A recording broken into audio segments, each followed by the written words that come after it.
Welcome everyone. This is the Roundtable. We have changed location. We are now uploading to New Age Horizons, the show that's consistently uploading stuff to YouTube. I have one of the co-owners, Lance Frisco, Riot known to others, the former owner of WAW and current NAH roster member, Aiden Pericolo, with me. Excuse me, and of course I'm Biff as usual, the person a lot of people don't agree with, but I like to be right a lot. uh, You corny fucker. I know. All right, but what we're going to discuss today is it's something that needs to be said because none of us are going to be in CAW forever, and CAW has not grown to what it should be. It hasn't, especially within the simming side. This is where we're going to actually focus. It's going to be on the simming side.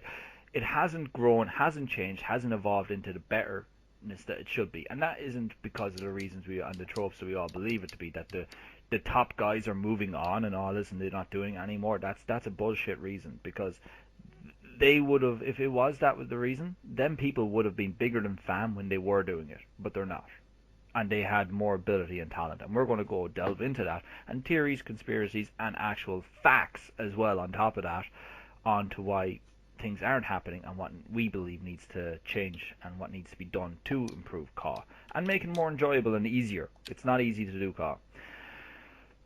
First thing we're going to talk about, Riot, you have done a lot of recruiting for shows. I have as well when I've been around with you, like you remember the MCW days, PW days, all that kind of stuff. We've been through it all, and we've seen it, and we've made mistakes, and you learn through mistakes. But we Yeah. have done all this, and we've learned from it. What would you say, like when you're looking for a guy to fit your show, someone you need? Like what do you do? Like do you seek the person out, or do you bring the person in, or what, or do they come to you, or what happens? Sometimes I feel like it's a mixture of all of those. Like for NH, I found Peyton. Like I said, I wanted that guy, and then Brian Amir came to me. He asked us to join, and then I think I wanted a big guy, and I was just like looking at Joey Turner, and I was just contemplating picking him up, and I eventually Hmm. yeah. And Aiden, like the same question. Like, what was the process like for you when you were doing WAW or structuring it, or does things just fall into place? Because that's what I actually think happens in an awful lot of these call shows. It's like someone I've seen them actually in fruition. Some people go into a chat, like a random chat, and say, "I'm making a show." Like there's currently 5 chats going on of shows that are only after uploading one episode or are working towards uploading something, and nearly all of them have happened from like they going into another show and saying, "Guys, I'm making a show. Who wants in?" And then they all go, and then it starts from there. Like, do you have any insight on that? Like, Well, for recruiting people, that or wasn't even really the case this time with WW because we had people in it last time. So if we're gonna restart the place, we might as well bring people in that others recognize because they were on the show before. So it wasn't really a process of recruiting; it's just a process of bringing back who we had before and give them the opportunity that they didn't have. and trying to just rebuild, kind of Yeah, more but like so than. when it comes to scouting talent, it's just for me because I didn't bring people in myself because when I originally joined, I never started WAW. I just joined in and I ended up becoming a huge part in it. Mm. There was already a roster there, so when it comes to recruiting, you'd have to go to Matt for that. But for me, if I was recruiting someone, I'd just look up their background and stuff. Not like I would just see if they had any matches, how they show off their character, and like then I'd look at the show and see how that could fit into the show against another person. On that actually, like from what you're saying there, and we've all done it. We've recruited guys, like you just say, and you've just said it yourself, Frisco. Even examples given, like you see a guy you like, and he's like, I like that gimmick, I like that character, I think it's cool, I want to bring it in, you know.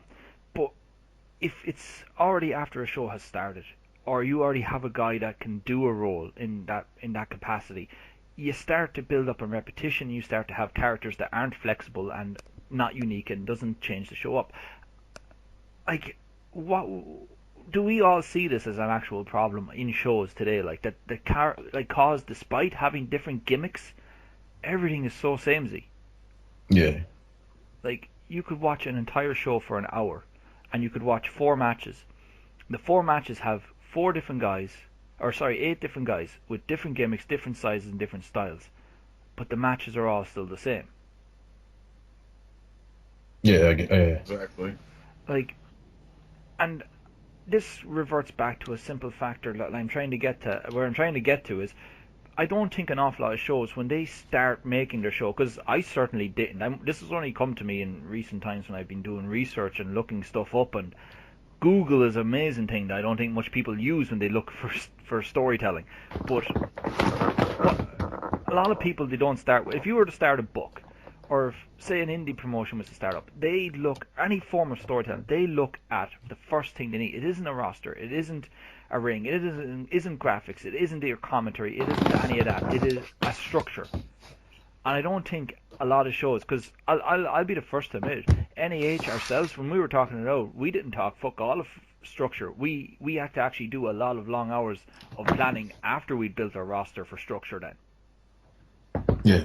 Like, and I think a lot of shows, they don't do this. They don't actually plan a structure before they go recruiting. Or, like, I've gone into chats on other shows and they're like, who can we get? Who can we get? We got this guy, he's brilliant, we'll bring him in, he's brilliant. And they end up having like 20 people that they don't know what to fucking do with, you know? And the first thing you should be doing, from what I've learned, is you need to develop a structure. You need to say, right, I'm going to do a 20-minute, half an hour, or a 40-minute. You need to say how long your show is going to be. You need to say, I'm going to format it that I'm going to have 3 feuds continuously going each week because it's easy to do. And you then look from there. You already have your answers then of how you're going to use your people. You can say, right, I want to use 10 people, but I only want to have 3 feuds. How can I multitask feuds into each other? And that's a structure. You actually learn that, like, right, I can have this guy on commentary during this guy's match while this guy's on a losing streak. And you can act like we've all watched wrestling, you know. And I don't see anyone doing this in GAW. Like, not one person since its inception, since Comp has done this, has built a structure for a show. And everything would become so easy after that. Like, what do you guys think? I think I've kind of strayed the path, kind of, from structure, because lately I've been like, I kind of want this guy, and I want this guy because they're good, and I've been forgetting about, like, oh shit, I got to do this with them, and, like, Yeah. I have to do certain things with certain characters. And it's like, another big problem with it as well is, sorry Aiden, I wanted to get your thoughts on that first point before we go on any further. For me, I think it's pretty much the same thing as Frisco. Like, it's spot on. Like I don't know in WAW, was there actual talks of structure and stuff like that? Like, it's just an insight, like, into another thing, like. No, in WAW, there honestly wasn't a lot. It was just me and Matt just going forward with stuff. There was no, like, actual structure to it, so that's probably, like, one of the reasons why it went downhill. Well, I can only imagine. I wouldn't say it went downhill, to be honest. I wouldn't say that. I'd say 2K15 is indefinitely harder to work with, and you made it harder for yourselves by forcing yourselves to get a certain amount of time. And it didn't. It only died because it became very difficult and not fun to do. That's the only thing I could imagine. Like, you know. Yeah, that's actually exactly why it died. Like, and that's a problem why so many shows die. It becomes a burden. It shouldn't be a burden. Like, why do people feel obliged? Like, why do people feel obliged to make these hour-long shows that are very hard to edit and make? And then they get tied to, like, say, a schedule, and if you can't make it within a 2-week period, it becomes irrelevant. Like, an awful lot of stuff it just, like, 4 weeks is such a long time for something to happen that it just slips out of your head that you nearly need to refresh the fucking show that you didn't see, or the show that happened. Or if you miss one show, you go 8 weeks without knowing what's going on. Like, it becomes so asinine to make a show within that length of time, to have storylines within it. Right. Like, you're expecting a lot of your audience and expecting a lot of yourself to force yourself to get this very hard edited long time to come out that will not be appreciated. You know, it can't possibly be because it's too long of a period. Like, I do not understand. If people wanted to play, like, I'm going to pitch 2 things here right now, and I've been kind of circling around on this one.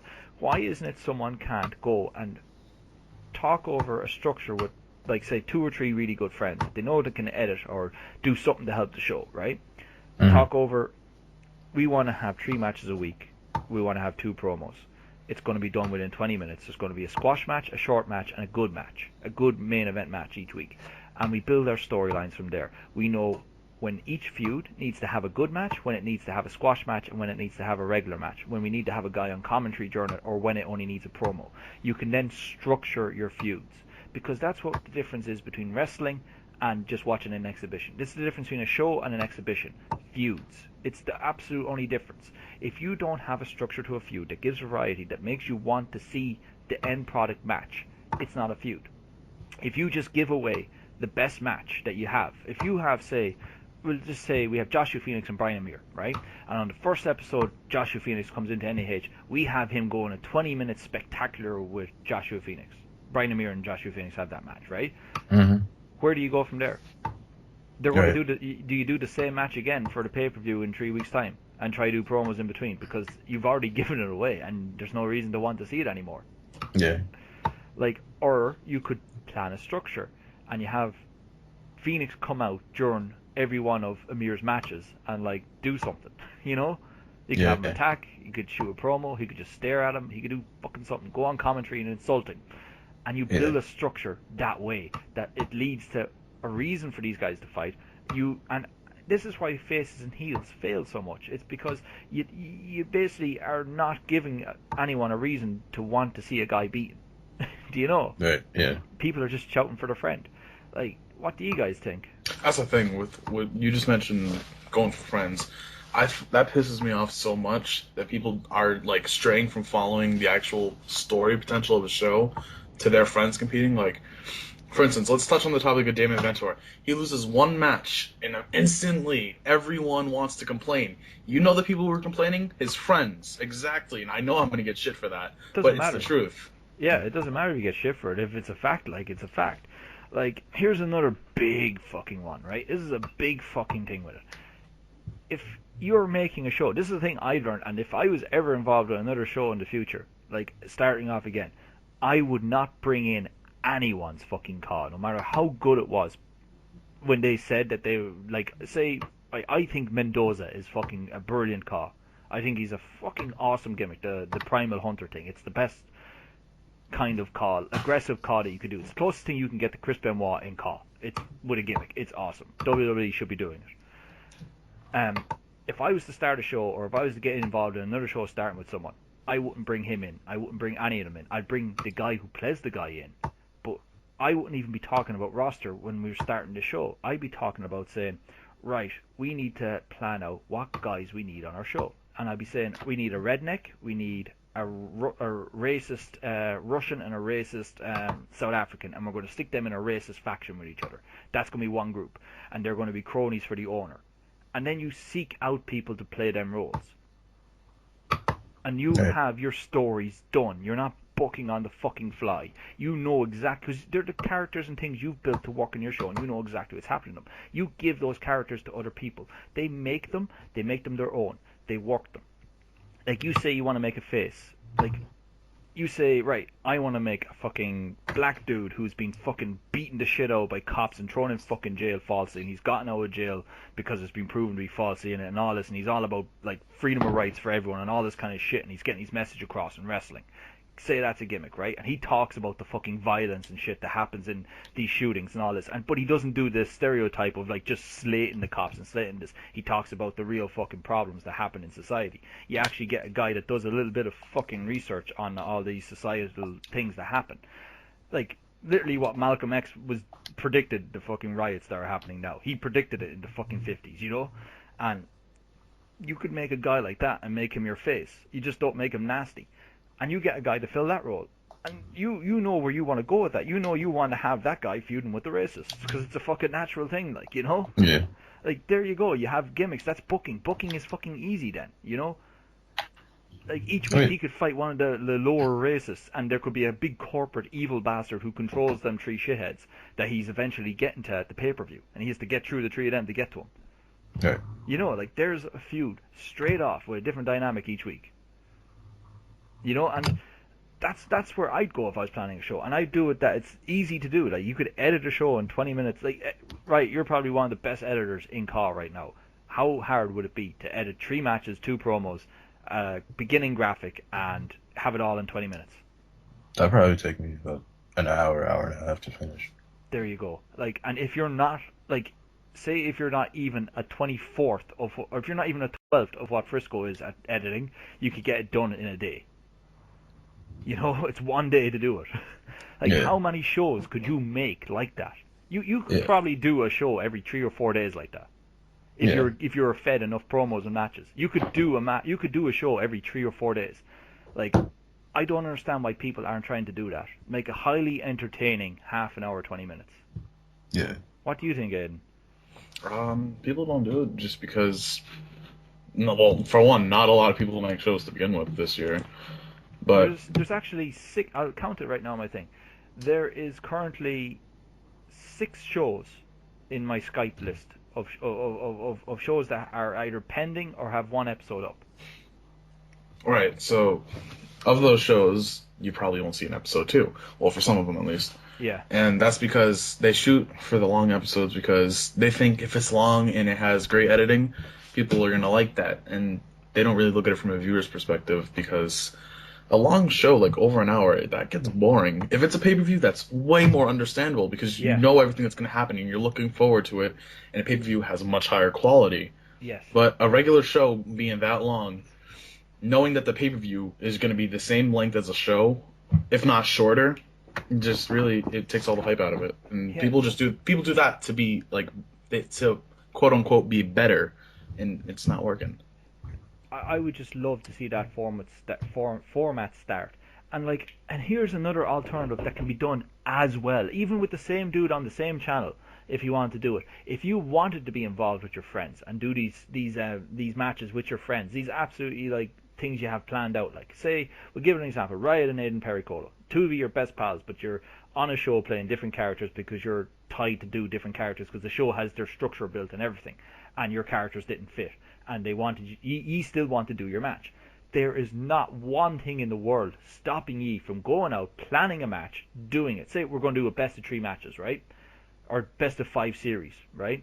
And you have 5 competitive exhibition style matches, like what we see on every show, except you do a promo each before every one of them, and you might do a beatdown. So it's essentially what it's what all these shows that we're watching right now are doing, but in 15 minutes. And it's like all these other shows, it's just the same thing multiplied by 4 or 5. Yeah, Whereas exactly. you could give the exact same thing and have it like literally just your own feud and your own personal thing, and and it's easy to make. Then it's 2 promos and a match, and you could do that like every 3 or 4 days as well, or you could do it every week, and you could have your best of 5, and then you could go on to another friend and do it that way instead of just uploading an exhibition match. Put the tiniest bit of effort in to get a promo, and it's so easy to do it. All you have to do is turn the lighting off on an entrance, say the Great Khali's entrance where he's walked towards the ropes, and just put that on loop where he's standing looking at the crowd, right? Put that on loop and have that be your promo face in the ring. Yeah. Like that doesn't require any stringent editing. You could get the most basic software, trim it down to that, have the guy and shoot your promo, and have the other guy then, like, say, do the Brock Lesnar skipping back and forth on the fucking ramp, and have him like shoot a promo on loop with that one little thing. Like, trim it down to like just him skipping, and have it like eternally looped in that form, and then just shoot your promo on that, and then have the 2 of them do their match.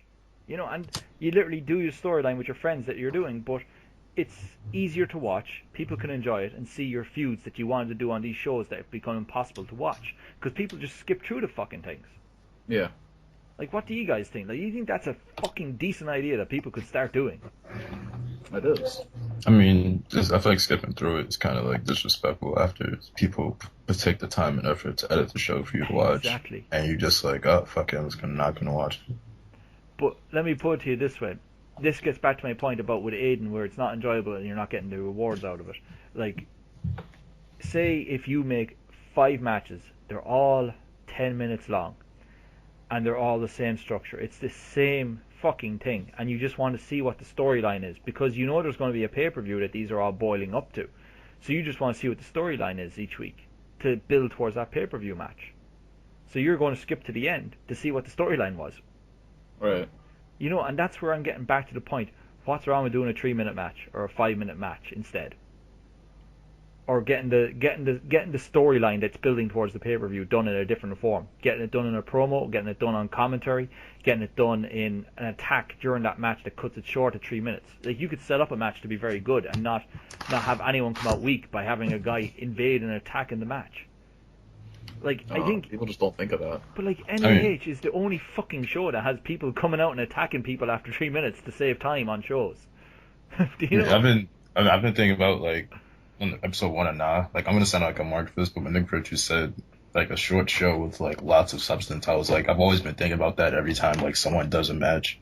Because I think episode 1, we just had, like, short matches and, like, got to the point and told the story, like, just like that. Exactly, and that was what our original plan was, but then we over-recruited, kind of. We kind of got a lot of guys in, and we had obligations then to get everyone into feuds, and then we built all these storylines, and we're tied to them. And I do think there's going to be a mass. I think where NAH is going to really shine is its pay-per-views. We're building huge storylines for them, you know. Yeah. And if a guy like you has the commitment and define to do the editing that's required to do that, more power to you, you know. Like, the shows are getting borderline 700 views now. Yeah. Like yeah, like the shows, like you said, that they got more jam packed. Like, it's not necessarily that. There's because the original show is like a half hour long. It's only extended like 10 minutes, so it's not that bad. It has extended. It's still the same quality. It's still like. But the only thing that's happened is, it's like going back to what Riot is saying, is it's not as what's the substance in the matches. Like, the matches have now become, an awful lot of them go to 10 minutes nearly, whereas beforehand every match was 3 minutes shorter because of that 10 minutes. Yeah. Do you know? So like, even if you had a 5-minute match, that was 2-minute squash match that got to the point very quickly. And it's like, to sit there and watch something for 2 minutes, like, this is going to actually bring me to something that's even more important. One of the mechanics that people do try to use in shows is the squash match, right? And they're only seeing it for one aspect, and it's the minimal aspect. I've seen guys on other shows go for 10 minutes beating the living fucking snot out of a jobber. That does nothing but make you seem weak, that it took you 10 minutes to beat the shit out of this guy, and that every move you used, no matter how cool that spot was, that it didn't put him away. You should be beating jobbers within 30 seconds to 3 minutes at an absolute maximum, and that isn't even a jobber you're facing anymore. That's someone on the roster. Like, right. We all see this, or am I the only one that sees this? No, I see what you're talking about. Like, a squash match is meant to tell one thing. It's like that this guy is a fucking beast, and this finishing move will knock you out this quickly in a match. So that if you have a guy that does this, right, and he wins, say, 4 matches for a pay-per-view, like knocking a guy out within 30 seconds to a minute with that one move. He literally, say it's a big boot, say it's like Test's big boot, a running big boot, he already decapitated someone. He hits that in every one of the matches, and when you go to the pay-per-view and against the guy that the story's been built with, when he doesn't stay down for that pin, it's like, that's a proper false finish. That's like you were expecting him to get beaten. Do you know? And people build their movesets. Like, I remember people telling me when I was first swimming, like, about building your moveset, that's a good false finish move there. So, like, I haven't relayed my moveset to anyone at all beforehand, and I'm already telling them that this move is, you're expected to think I'm meant to get a pin off that move. Whereas they've never seen me pin anyone with it before. Whereas, that's fine if you're in exhibition matches. Yeah, it's all about the spots then. But if you're in a story, you're telling a fucking story. You build your moveset around your repertoire. Like, say that big boot then becomes a false finish then that he uses within matches. He evolves to have another finisher. Say he starts to use a two-handed sit-out choke bomb then, and he starts beating people with that. And then he has a false finish and a legitimate finish then. You know, and he can occasionally beat people like jobbers with the big boot again, like, and it becomes something that, like, when he hits it out of nowhere, it's like, fuck, you know. And then that's how you actually get to a point where it's like, it's not so mundane that you just hit a heavy grapple and the guy's you go for a pin for the sake of going for a pin, just for him to kick out to give him control again, because that's simming in a sense. Like, an awful lot of it is hit a big move, go for a pin that kicks out at 2 so he can take control again off a dive or a mistake or arguing with the ref. Like, that's essentially what it is. It's not telling a story, it's fucking doing a mechanic that helps you progress the match. Yeah. The thing about movesets, I hate when I'm playing a match and someone has like a move that's more impactful than their actual finisher. Oh, If you watch my Jesus. matches, I have the DDT, and if you look at my whole move set, I have really simple moves, suplexes, neck breakers, and there's Yeah. no other move that looks more impactful than my DDT. I'm the exact same mindset with you. If you go back and watch the IB Wright matches, he has a suplex, different variations of a chop, he steps on you, and his finisher's a sleeper. Yeah, Do you know, like, yeah, and people are always talking about, what's a good finisher for me? Go and do a simple move and build a repertoire. Like people give up about a super kick. Well, why don't you start putting people away with a super kick and then let it become your signature move when you don't put someone away with it? yeah, Like, this is all just about characters, like, and the difference about making a character for yourself in a show. Like, every aspect of this we're trying to get back to, like, about why aren't shows that fucking good? And I honestly don't think fucking shows have been that good in the last 4 years anyways, in regards of wrestling terms and story and structure. They haven't. They've essentially still been comp shows. They're the same thing. Go out there, do a really good 10-15 minute match and shoot a promo on it, and we'll eventually get to a pay-per-view where we'll do the same match, except we might put an edit or two into the end of it. yeah. That's the format that CAW has been. And I guarantee you watch Famniversary or anyone that's on Patreon, because, like, you know, they have money to burn. Like, they literally wipe their arse with like $50 notes, and they said they'd give this one to Rom instead and use toilet paper for once. And these guys are seeing it now. These matches that Fam are doing are going to be fucking gigantically long. Every one of them is going to be hugely long. They're going to be just gigantic spot fests, and there's going to be really cool edits in it. I'm not gonna lie. I watched the part of Anniversary. That match, Rom and BH. I'm not gonna give it away, but it was just like it was retarded. That's all I'm gonna say about that. The way the game was approached, like the way they approached it was the thought was there. It just wasn't executed in like a good way, in my opinion. Jeez. Yeah. I kind of expected that was going to happen. It was entertaining, but overall, it was just. Honestly, not the whole thing was entertaining. Like, there was certain spots that were entertaining. The parts were entertaining, yeah. But see, like, they have to do that. They actually, if they're depending on spot fests and making shit look cool, they actually have to hinder some other people so that the things they do in other matches will be good. Yeah. There's only so much you can do in 2K15. They essentially are. It's Destination X in TNA. It's just a spot fest with no substance. Well, yeah, but like not like trying to bash Fam by saying this. It's just like the way they approached it. Again, it's just I don't think it was executed right. Like, I don't think this should be like a fan bash fest, which it's really not. But like, if anyone's watching and you think that, just take it into constructive criticism and go about it a different way. Yeah, but it's going back. They're a show no different than anyone else. They're a show. And they went and made, what was it, 7 hours long? No, it was 5. It wasn't. It was 5 hours long, right. That's ridiculous. Say it's 5 hours long. They could have done 15, 20-minute shows in that. Imagine if Fam had 15, 20-minute shows up this year. That would make their subscribers much more happy, first of all. I'd fucking watch it, and I don't even watch Fam. I'd watch that if it was a 20-minute show, and even if it was all-out comp, I'd watch it, because it's the only thing in CAW right now that's, like, that would be consistent. Like, NAH is the only other one that's consistently trying to get something up every week. Like, if they had 15 shows from, say, January to now, like I think they'd be a lot better off for it. Yeah. And that's just my personal experience. And Rom, if you're listening and you want to contact me and all this, my phone number is 08... Well, they blocked us, so they probably won't be listening to this stuff. No, they won't. We're probably blocked already at this point. Anyways, but like, I don't know. I don't even know what else to say on this topic. Like, I really don't. I wish that, like, people would heed what we're saying, kind of. Like, take it in. Like, I'm not saying I'm perfectly right, but I've certainly done a bit of homework on this. And I don't think a lot of people have. Well, like, one thing I think people should get from this is what we said about impactful moves being more impactful than your finishers.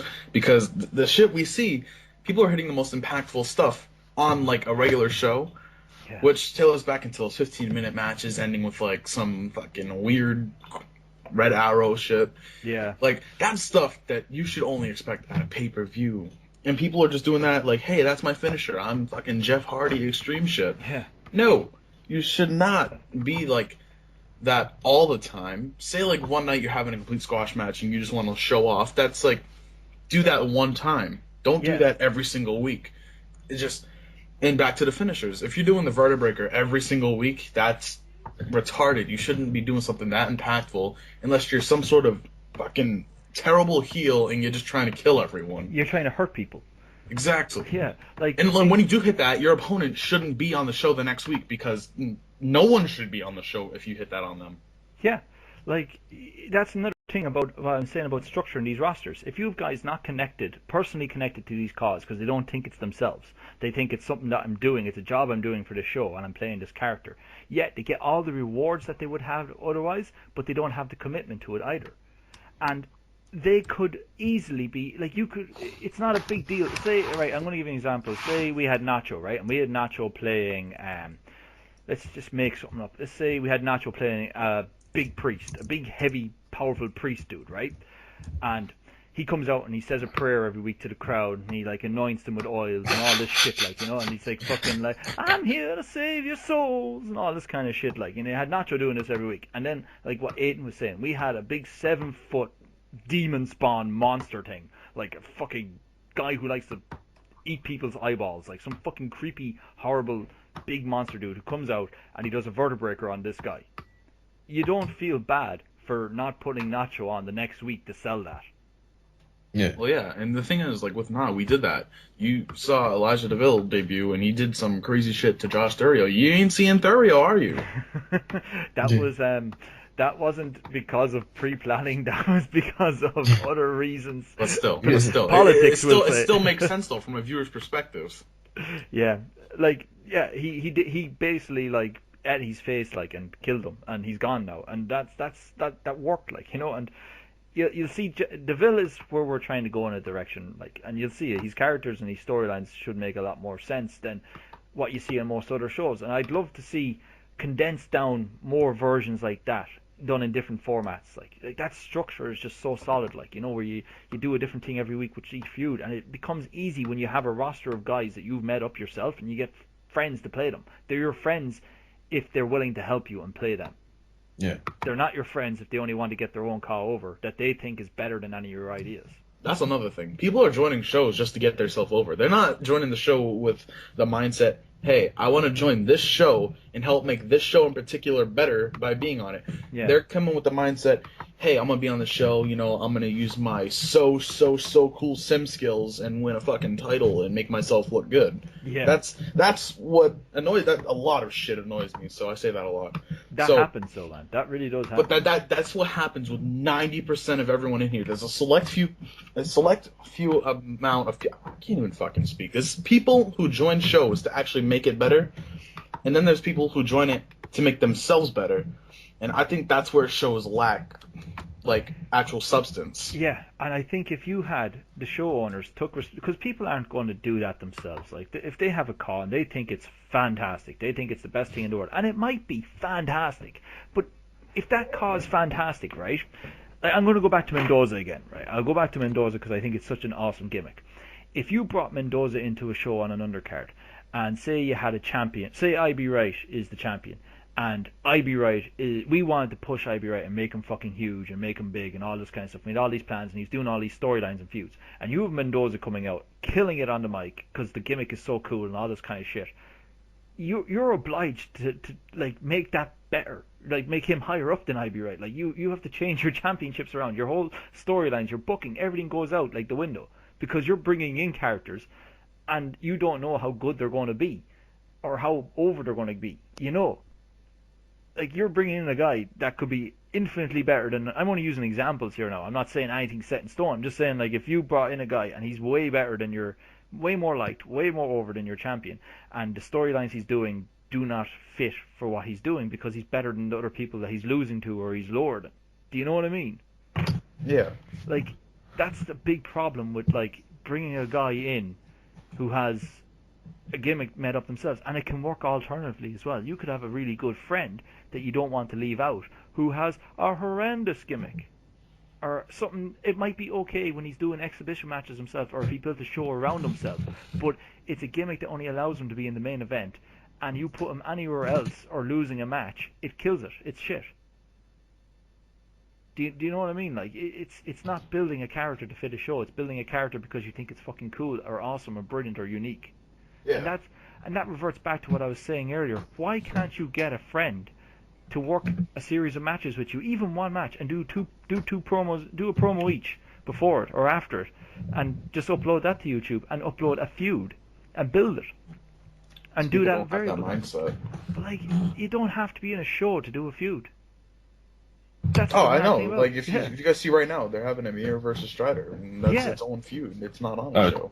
Jay Crimson's doing that too on his channel. Exactly, and Jay Crimson's doing some fucking epic shit. That's why I like Jay Crimson's one of the newer guys. Well, like to me at least, that's like he knows that there's a bunch of people coming over from Xbox to PlayStation this year. He's like, yo, fuck it, I'm gonna make my own shit, and I'm not gonna like be on a show with a bunch of other people with the chances of me getting a push being small. He went out on his own way to make a feud, and people fucking love it because the dude's being creative with his own stuff. Him and Chris Vaughan are like kicking shit out there, and that's fucking awesome. No one else does that. More people should be doing that. More people should be doing that. That's if I'm scouting for a show, I want to see shit like that. People who like do stuff like that to further their character and not wait on a show to further their character for them. And it doesn't take an hour to watch what he's uploaded.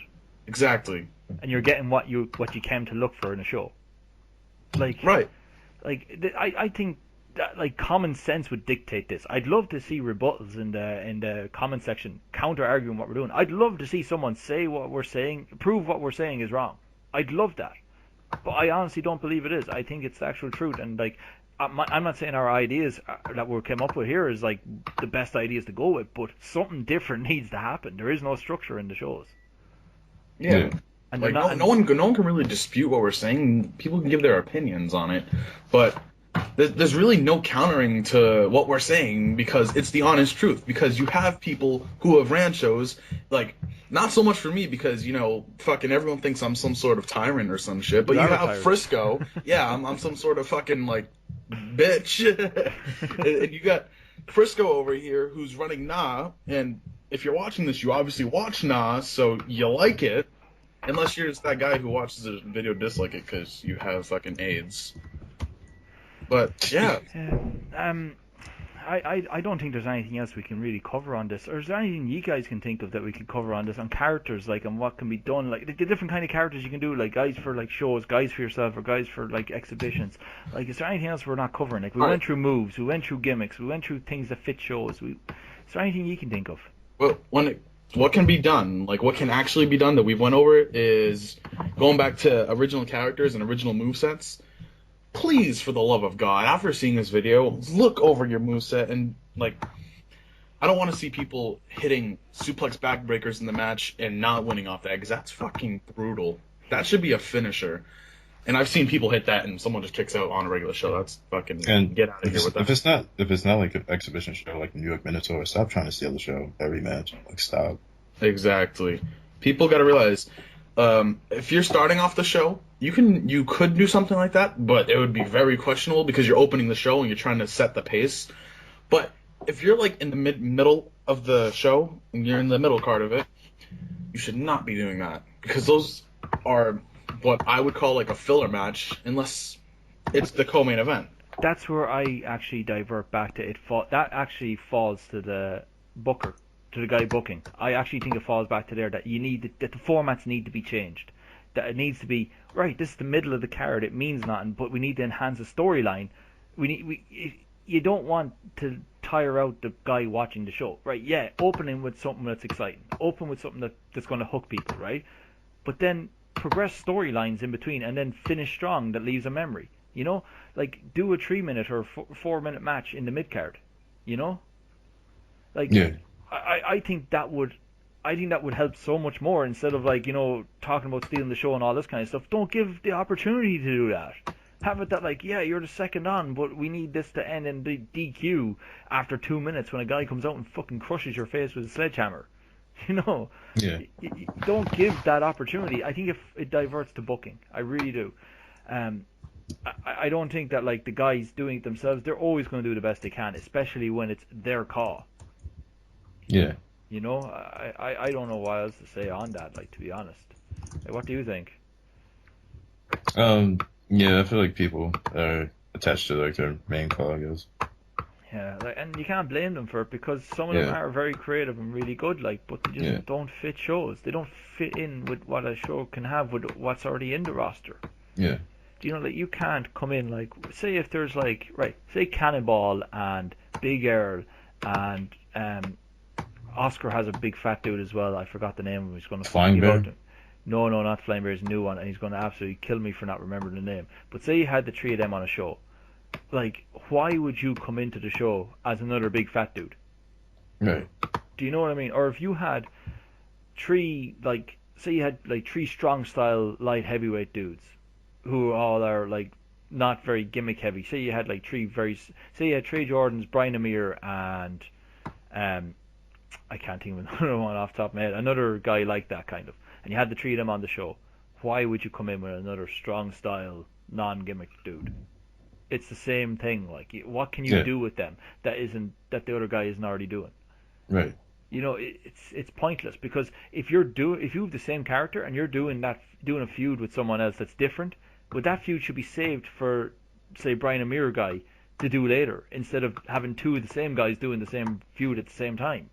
Yeah. You should be getting the most you can out of your characters, not just say, oh, I have five guys, they're all the same, they're all going to do the same feud now. Or do five different feuds that could be done in a row by one guy. Yeah. But I don't know. Guys, how do you think we should wrap this up, like? I don't know, like, Aiden said he'd be right back, but, there we go. But yeah, we try to say everything. Yeah, we said everything that we gotta say. It's just, if you're watching this and you heard what we said, don't try to dispute it, because I guarantee someone watching this wants to be a nah. Just listen to what we're saying and just try to go with it, you know? You're literally, it doesn't get any easier than that, because I remember, like, a couple of years ago, not a couple of years ago, like last year I was trying out for CC, and I did not know what they wanted. I just brought my own thing to the table. We're literally telling you what we would like for people to bring to the table if you want to be a part of a show. It is that simple. That is fucking handing you what you want, and you just need to take it and do your own thing, put your own spin on it, and come back. Yeah, just be flexible, like, with us. Like, come in and say, I'll work whatever, dude. I've got a unique voice. Listen to me talk like this, and he starts putting on a funny accent, and we're like, shit, we can make something for that, like, you know, and we'll work something out. It's not like we're just going to say, no, you're Adolf Hitler now, and you're going to go out and get your ass kicked every week. We're not going to do that to them. But honest, this is seriously the easiest thing.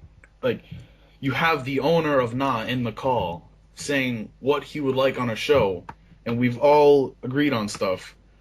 And this is on the Nah channel, so if you want to be in Nah, watch the Nah video about what the people in Nah would like other people in Nah to have. It is... But, like, on a wider thing as well, I'd really like to see maybe some of these shows that haven't started yet to just revise what they're doing before. Yeah, that too. If you want to make a show, watch this, because it doesn't only help people individually, it'll help you as a whole if you're making a show. Like, right now, through circumstances, I have a lot of free time right now. I'm recovering from surgery, right? If anyone has any questions for me, if they think my opinion's worth anything, like, I will help anyone with anything. Like, Ryan can vouch for that. Like, anyone that has any questions, I'd be available any time of the day to help out. Even when I get back to work and stuff, I'm only a Skype message away, like, you know? And there is loads of people out there that can help you with this kind of stuff. Like people don't know, like, what people are in CAW. There's some people that are unknown or very little thought of them. But I'll give you an example of one. A lot of people don't know that Oscar, or Van Brett here, he's actually written fucking books, and he's designing a board game. The dude is, like, ultra creative and understands storytelling to a level that a lot of people in CAW don't. I can't recall anyone talking about him or what he knows or trying to ask him anything about it, like. And this is what we're trying to do with shows. It's about telling storylines. You know, that's the difference between that and an exhibition. It's about telling these feuds. See, you have storylines that evolve into feuds for shows, and that's what separates them from exhibitions. If you don't have the feuds, you're just a series of exhibitions put on together. You know, you might as well just be a once a year yoke where you just get a few guys that have unique spots that they figured out in the game. Which, like, excuse me for saying this, like, anyone can steal anyone's fucking spot. Once it's done, it's not unique anymore. Anyone else can do it. they'll just copy it and incorporate it into themselves. Like Yeah. you know what I mean? Like I think Trey Jordan's has got like a really cool spot that I like. Don't you know where he jumps over you twice and he forces the game to have you grab the ropes and he'll go for the drop kick, which is a great mechanic for handing over momentum. Yeah. Like anyone can do that now. Like I mean, everyone's been. I mean, even like PS3 guys were doing that last year. yeah, or I do don't you know the fall away slam into the steel steps? Yeah. To go for the count out because it allows you to get up quick enough. Yeah. I use that. I guarantee you anyone could do that. Like it's fucking easy. Once it's done once and it's been seen by anyone, it can be done again by someone else. Do you know? Yeah. Like so spot monkeys that kind of kills the exhibition stuff, but I think we should just finish up on that. Like, and I hope everyone's enjoyed listening to this, or if not enjoyed it, at least they learned something, or they've not even learned something. Just start thinking about your own shit. Yeah. Like here's one thing: what you're creating is a form of entertainment. All forms of entertainment are a form of art. It's an art form to tell a story. Storytelling is, right? There's not one artist in the world who enjoys his previous art, or successful artists, I should say, because losers and people who don't have good art do. They look back on it; it's all they have to reminisce on. But any good progressive artist, be it literature or be it paintings or be it sculptures, they're constantly trying to create something newer and better. That's what makes an artist. You're a storytelling artist if you're trying to create these feuds and you're trying to create shows. The only person who can help you improve is yourself by scrutinizing yourself to the highest degree. If you have an idea, you put it down on paper and you write down everything that's wrong and stupid about it. And if it passes, it's a good idea. If it passes true, and it still the goods outweigh the bad, that's something called being intellectually honest with yourself. Yeah. You know, because it's hard to do that in your head. But if you have ideas about something, if you have ideas about a car or a gimmick or a feud, put it down on paper. Write everything wrong about it and write everything good about it. And look at the options and see what it is. You know what it is then. And then you can't expect other people to automatically accept it when you aren't intellectually honest with yourself on your own idea. That's the first thing I'd say. That applies to everything in wrestling, because wrestling is a storytelling. That comes down to your character, your moveset, your storylines, your feuds, your promo style. Everything is in that regards, you know. And you look for what your goal is and all this. And I don't think enough people do that kind of stuff with each other. They're not honest with themselves. Yeah. You know. But if anyone just starts doing that kind of stuff, that'll be great. And I think we'd have a success, you know, in COD. Then we'd start to see success stories if people can make things, as you said right at the beginning, highly compacted, high substance shows that are very short. Yeah. You know, or start watching what who was it? Was it Darren Dastardly's character? Who was it that's doing the exhibitions? You said I want to give him a big shout out again. Jay Crimson. Go look at all of Jay Crimson stuff and see what we're talking about. More people need to be doing that if you want to do shows, but not want to have to put in an hour of editing and want to use your own characters, not have to build stuff up. Like, you know, I think they're excellent ideas, you know. Yeah. Actually, on that, I think NAH is. I will do a little bit of a reveal for NAH in the future. We're planning on doing these dark shows still, aren't we? Yeah. And that's essentially going to be what Jay Crimson does.